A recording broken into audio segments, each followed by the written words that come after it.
Hi there, my name is Ilse and I'm the owner of the Mosaic House. The Mosaic House is everything related to mosaics. What we do here is we use different kinds of tessera, that's what they call it. It could be tiles, stones, natural crystals, some glass crystals over here that we're going to use today, some mosaic tiles that we're going to cut up, and I'm going to teach you how to do that. So the first thing people usually say to me when they enter the art house is, we're not artists, we are not creative. It's got nothing to do with that. I think everybody has got a little bit of creativity in them. If you can dress yourself in the morning, if you can decorate your house, if you can cook, everybody has got creativity. And the good thing about mosaic, you do not need to be a fancy educated artist. We all can do it, whether you are 2 years old and all the way up onwards. There's no limit. I've got many examples here in the Mosaic House of small children, young children of 2 years old, children with learning disabilities, female, males, the elderly, you name it, all sorts, and it's suitable for everybody. People, especially the men, think this is only a women's thing. It is not. It is very important, and it's a very relaxing, therapeutic art and craft that everybody can do and everybody needs. So the minute you sit down and you start with your mosaic, you will feel the tension leaving your body. And it takes about 5 to 10 minutes to get over your insecurities of what am I going to do and how am I going to design this. If you cross this line, you're going to enjoy it so much. So today I'm going to start, and we are going to do a cake stand. This is a cake stand. It is made out of wood, and we're going to decorate the top part, which is glass tiles. So we're going to start off here. These are the kind of tiles that I'm using. Whites, pre-cut tiles, little tiles, square tiles like this, shiny tiles, and these are crystals. So I have just started decorating the outline with a white. I've done a crystal line, a bronze crystal line as the second line, and some white, small ones. So this is white PVA glue. It's a carpentry wood glue. So it's always good and recommended to use a strong wood glue, and the results will be excellent. It does dry clear, so do not worry about the excess glue that you will see in between the tiles. This is approximately the amount of glue that you will be needing to glue down your first tile. One line like that is more than sufficient.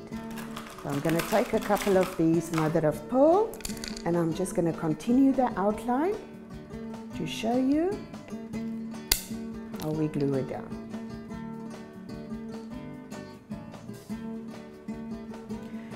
You want to work as tight as possible, because that will just give you a better finish result in the end.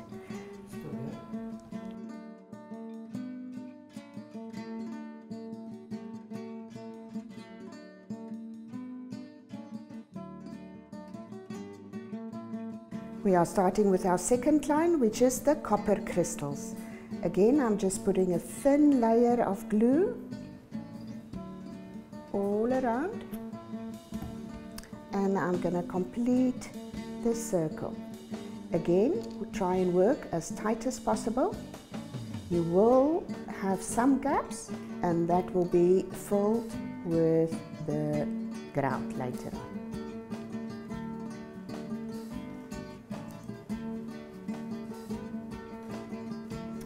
You will notice once you start with the mosaic, time flies. You totally go into a different zone and you completely forget about the time. People get shocked when they discover it's been almost 5-6 hours spending time here at the Mosaic House, and they can't believe the time has gone so quickly. So a perfect craft to do at home under the current circumstances with COVID-19. It is a beautiful art piece that you will end up and very enjoyable and kill time. So here we're going to go for our third line. And I'm quickly going to show you how we're going to do that. So these are the tiny little white tiles.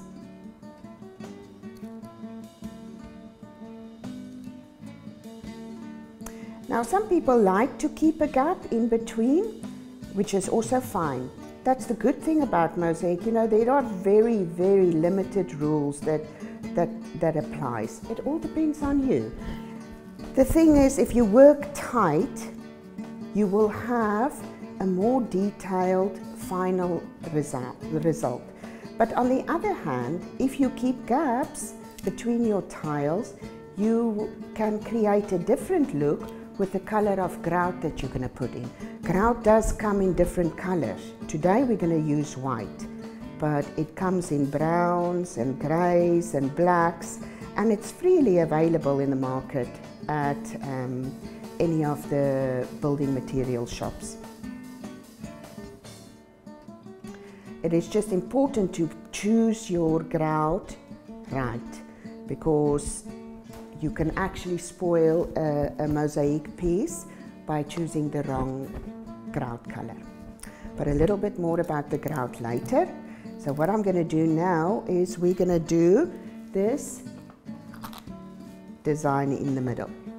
So you're going to notice that I'm going to put a little bit of extra glue all around. That's not a problem. You've got a good hour to play around with this glue before it actually dries up. So whatever is excess, we can just wipe it off with a cloth or with your finger.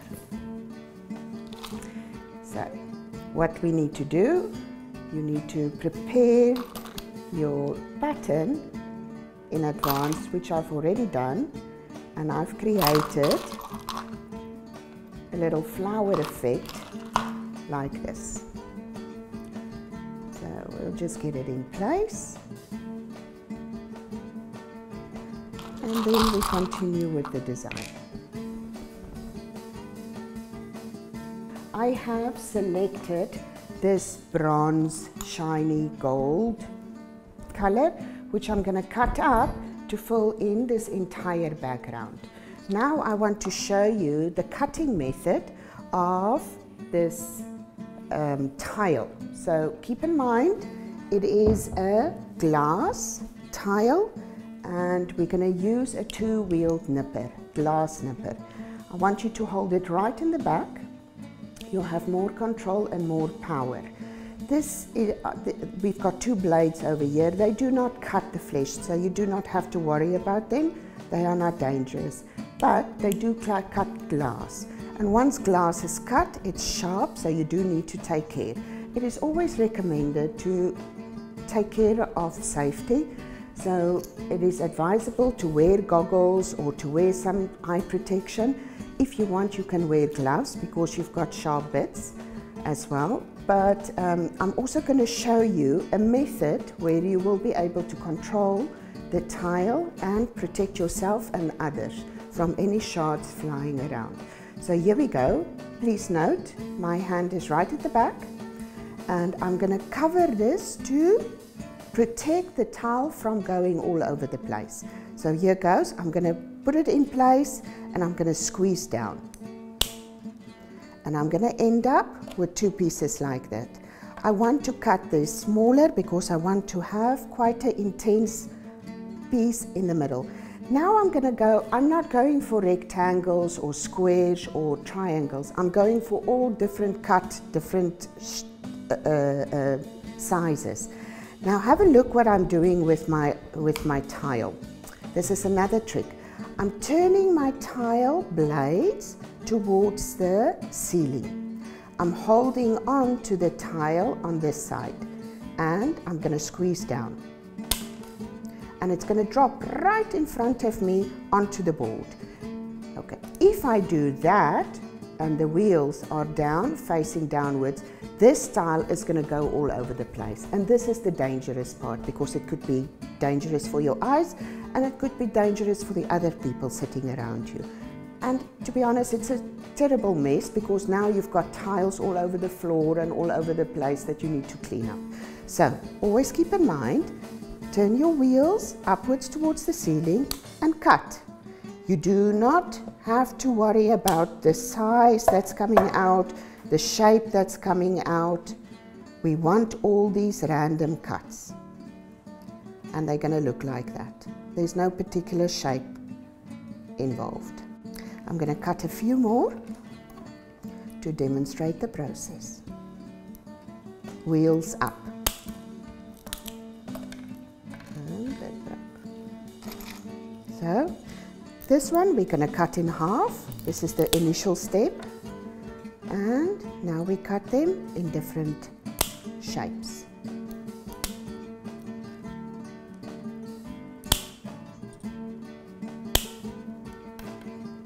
Right, so we've got quite a few tiles over here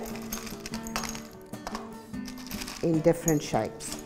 So this was the original tile, and these are the tiles that we managed to cut and the shapes that came out. You can see that they are all different cuts and different shapes. This is good. We want it like that. Right, so I have already pre-cut quite a few. And now I'm going to show you the process where we're going to fill the background of this cake stand. So, it's always good to work in sections, small sections at a time. I'm not going to put glue all over this place, so let's start with a small section.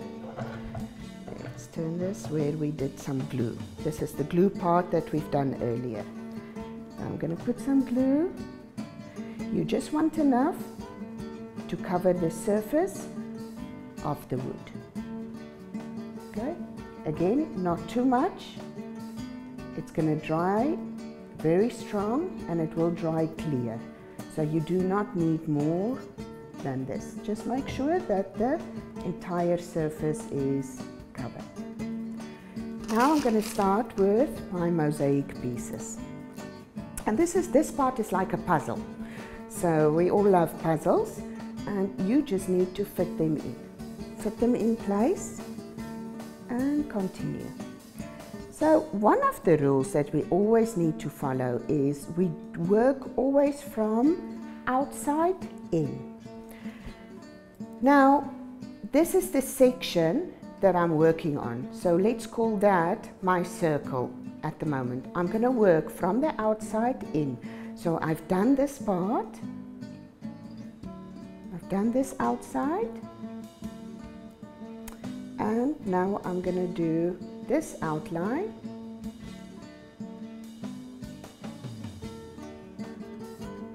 And now I'm going to fill in the entire piece. And those cut pieces, all random cuts, are going to fit in and slide in perfectly. Again, don't worry about the gaps, but it's always good to work as tight as possible.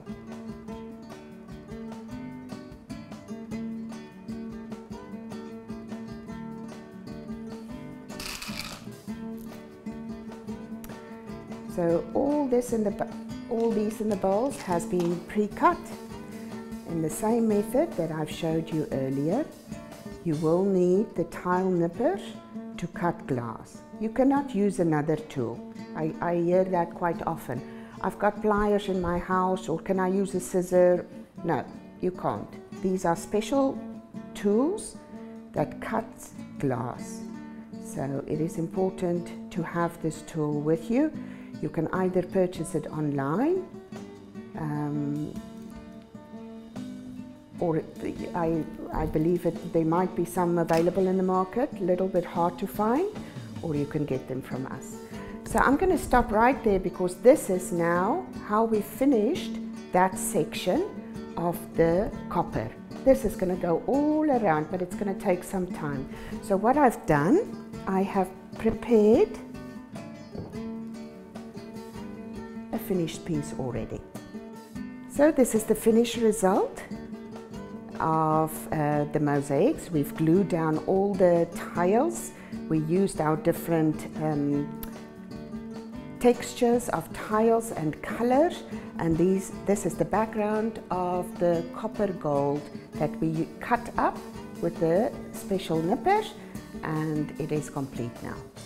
I've waited 24 hours for this to dry, and now we're going to start the grouting process. Right, so grout is a powder mixed with sand and cement. We're going to add some water to mix it and create a consistency of peanut butter. So you do not want it to be very runny, and you do not want it to be very solid and hard. You will know what is the right consistency once you reach there. Just be very careful. It is like icing sugar, you know, you reaches that level of perfection very fast, and all of a sudden you are there. When you think it's not enough water, just keep stirring a little bit more to see if you reach that level. I'm going to demonstrate to you now how it works. I'm adding tablespoons of water, just normal, regular water. So there's about 5 tablespoons in there, and I'm using a spatula and I'm starting to mix, and that is perfect. See? Okay, now we're going to start.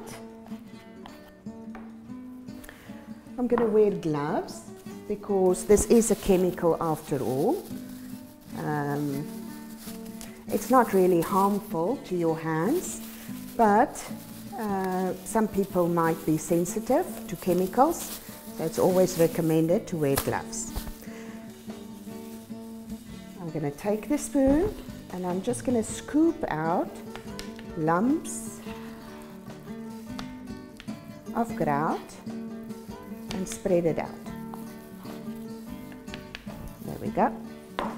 I'm going to use a sponge. Make sure it's a dry sponge. You don't want water at this stage. And we are going to press, use a little bit of pressure and make sure you've got all those gaps covered.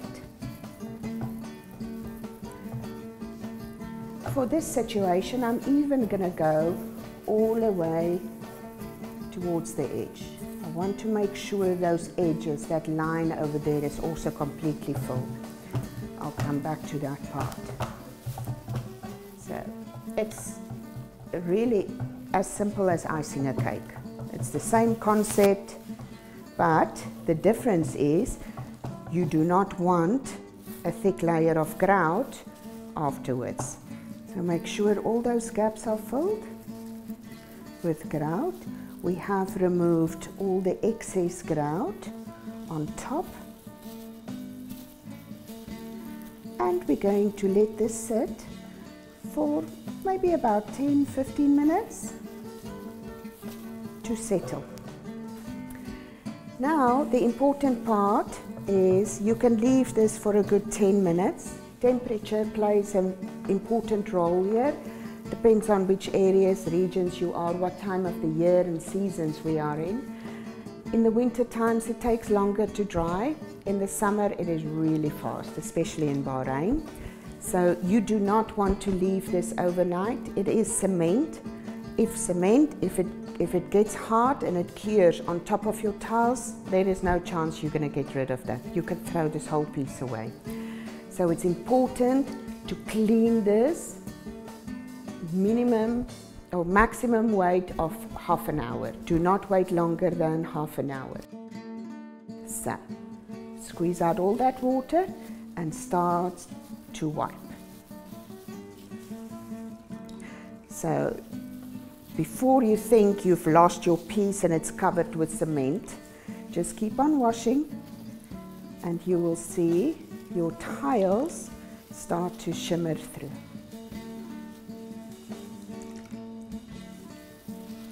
So notice what I'm doing. I'm wiping 2-3 times and I rinse my sponge. So once it's clean, this is a perfect time to stop. It is clean, you've done your sides as well. You can leave this and let it dry. Now it doesn't matter, you can leave it overnight, you can leave it, but it would be dry within 1 hour. Once it's dry, it's going to make a thin dust over the tiles. That's when you come in and you use a dry cloth, not wet, dry cloth. You can use a tissue, a sponge, any dry cloth, a towel, and you can just wipe that dust film over the tiles. Just give it a wipe and you will shine your tiles immediately. And there we go. We've got a beautiful cake stand and I love the colors. So you can mosaic pretty much on anything. Here we have chosen a cake stand. It's a wooden base. I have pre-painted the legs. I did not paint the top part because I want to work on the raw wood. It absorbed the glue much better. You can also work on natural wood, beautiful bowls for your table. You can work on cheese platters over there. We can work on pottery, where we have created amazing tagines and pottery. This is a cheese stand. We can do jewellery. You can actually do your own jewellery, get the metal bases, cut your mosaic in very tiny small pieces and create your own jewellery. And one over there. So the possibilities are endless. Thank you for watching. I hope you enjoyed it.